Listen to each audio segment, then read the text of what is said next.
Kansas farmer really did watch a gray figure cross his wheat field in October 1967. Then, he claimed, the men who took his statement made it vanish like a filing cabinet swallowing a case whole. He signed a report at 9 p.m. By dawn, he said, no copy existed. So what actually disappeared? The testimony or the truth?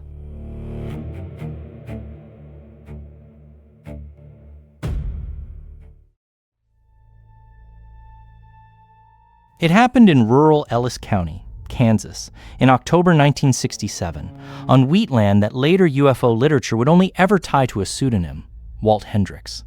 He never used his real name publicly, and that alone tells you how badly this went for him afterward. What he described was specific enough to sound rehearsed if it weren't so strange. A figure roughly 4 feet tall, skin-toned gray, walking through his wheat at dusk, unhurried, as if the field belonged to it too. The whole thing lasted an estimated 90 seconds. 90 seconds is nothing. It's also enough to reorganize a man's entire sense of what's possible. Hendricks called the Ellis County Sheriff's Office because that's what responsible people do when something impossible happens on their land. A deputy came out, or took the call, around 9 p.m. and wrote down a handwritten statement, Hendricks' own words, on paper, with a signature. That document is the last physical trace anyone claims to have seen of this event. Not a photo, not a follow-up report, just one page, existing for one night before it stopped existing at all. Hendricks placed the sighting on a stretch of land roughly 6 miles northwest of Hays, Kansas, the county seat, near a section-line road local maps from the period labeled Route 3. He said the figure emerged from a shallow irrigation ditch bordering the field, moved at what he estimated as a slow walking pace of maybe 2 miles an hour, and never once turned its head toward the farmhouse porch light about 140 yards away, where he stood.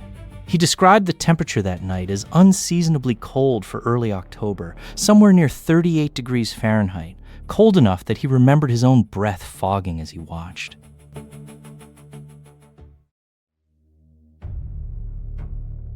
The paper trail he trusted didn't survive till breakfast.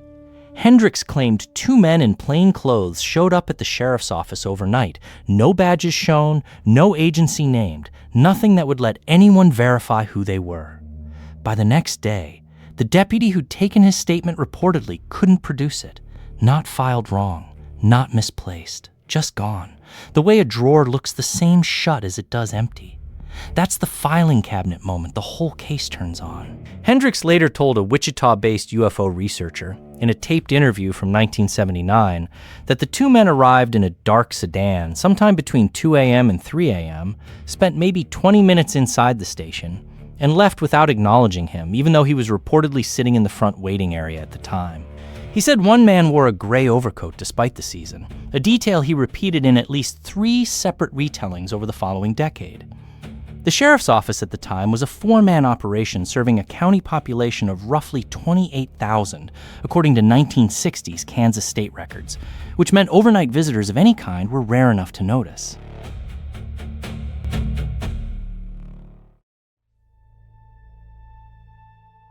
Hendricks assumed a bigger institution would take this more seriously, which is the exact place the story stops giving him anything. He tried reaching Project Blue Book, the Air Force's official UFO investigation program running from 1952 to 1969, headquartered at Wright-Patterson Air Force Base in Ohio. No case file matching his account has ever surfaced in the public record. Blue Book itself shut down in December 1969, barely 2 years after his encounter, before anyone outside Kansas had reason to care about one farmer's missing statement. Records show Blue Book's Kansas caseload for 1967 included only 9 formally logged sightings statewide, none listed under Ellis County, and none matching an October date. Dr. J. Alan Hynek, the program's scientific consultant since 1948, later wrote in his own 1972 memoir that hundreds of verbal reports phoned in to local police never reached his desk at all, since Blue Book relied on Air Force Base officers to forward cases voluntarily, a system with no enforcement mechanism whatsoever.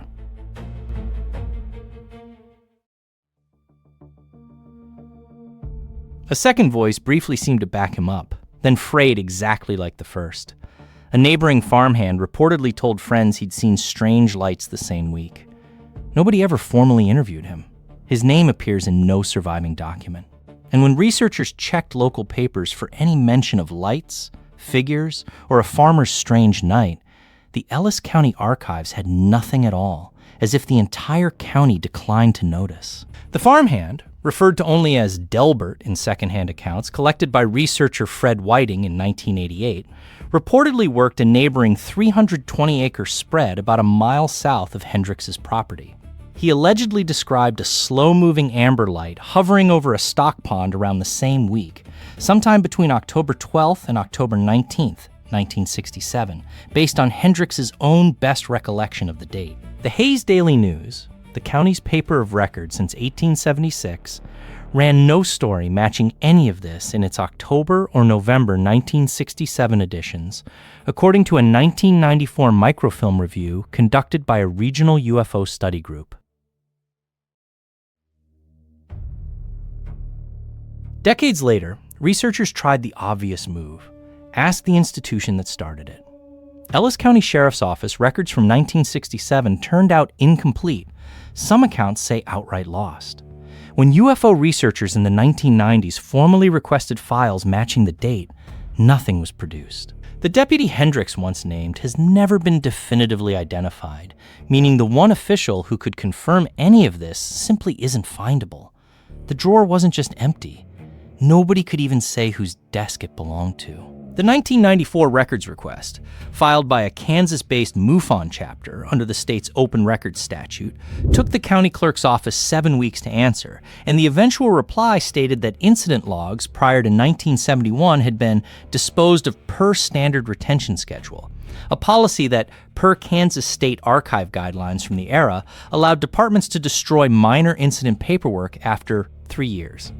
Hendricks himself named the deputy only as a younger fellow, maybe Thompson or Thomason, in a 1985 interview, a detail too soft to confirm against any personnel roster the county has since produced. What's left, stripped down, is one man's word against a total absence of paper.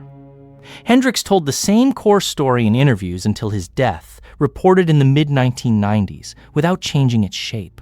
No photograph, no physical evidence, no corroborating document ever appeared. The seizure itself, the two unnamed men, the vanished statement, exists only inside his own recollection. It was never a documented event. It was a memory insisting on itself for over 2 decades. Hendricks gave at least 4 recorded interviews between 1979 and 1993 to 3 different regional UFO researchers and 1 newspaper stringer, and cross-comparisons of those tapes, conducted after his death, found the timeline, distances, and physical description essentially unchanged across 14 years. He reportedly declined a 1991 request to undergo hypnotic regression, telling the researcher who asked that he'd said what happened once correctly and didn't need help remembering it. He died in early 1995, according to a brief death notice in the Hayes Daily News that made no mention of the incident at all, listing him only as a retired wheat farmer and Ellis County resident of 41 years. The loudest explanation is deliberate suppression, and it deserves to be tested against something plainer. Small-town sheriff departments in the 1960s routinely tossed minor incident reports after a few months, without conspiracy, just ordinary bureaucratic housekeeping. Project Blue Book had logged over 12,000 sighting reports by the time it closed in 1969. The overwhelming majority never cross-referenced with local police records at all. And across every declassified Air Force memo anyone has found, not one mentions Ellis County or the name Hendricks. That's not proof of a cover-up. That's what a filing system with no interest in you looks like. Of Blue Book's roughly 12,618 total logged cases, the Air Force's own final tally listed 701 as unidentified, a category that never included anything from Kansas in October 1967. The Condon Committee, the University of Colorado's federally funded review completed in 1968, examined only 59 cases in depth nationwide and specifically noted that local law enforcement paperwork was rarely preserved beyond the reporting agency's own short-term retention needs. a line buried on page 24 of its final report that reads almost like a direct answer to Hendrix's situation, 21, years before anyone connected the two. So the drawer that seemed forced open by outsiders might simply have been left unlocked and cleared out by neglect. Historians studying small county archives point out that record loss like this was common everywhere, UFO cases included by coincidence rather than design. The detail about two unidentified men can't be verified through any surviving record, so it rests entirely on Hendrix's memory of that one night. The story only kept breathing because UFO interest newsletters picked it up starting in the 1980s, long after any paperwork could have settled the question. The first print appearance of the Hendrix case seems to be a 4-paragraph item in a 1983 MUFON regional newsletter, sourced secondhand from a Salina researcher who'd heard about it from a relative of Hendrix's, not from Hendrix directly. It took until 1988 for anyone to interview him on record, a 21-year gap during which memory, retelling, and community gossip had every opportunity to smooth the story's rough edges into something more consistent than the original night likely was. What actually remains isn't a document. It's a man's insistence, unresolved, that outlasted every piece of paper that could have settled it either way. Hendrix repeated his account, unchanged, for more than 25 years. The same field, the same 90 seconds, the same gray figure walking through wheat at dusk. No agency ever issued a retraction or a confirmation. Researchers today file the whole case under one blunt label: unresolved, uncorroborated. D.H. he testimony vanished. D.H. he question never did. What's certain is a farmer signed his name to something strange on an October night in 1967, and what should have been routine paperwork simply stopped existing by morning.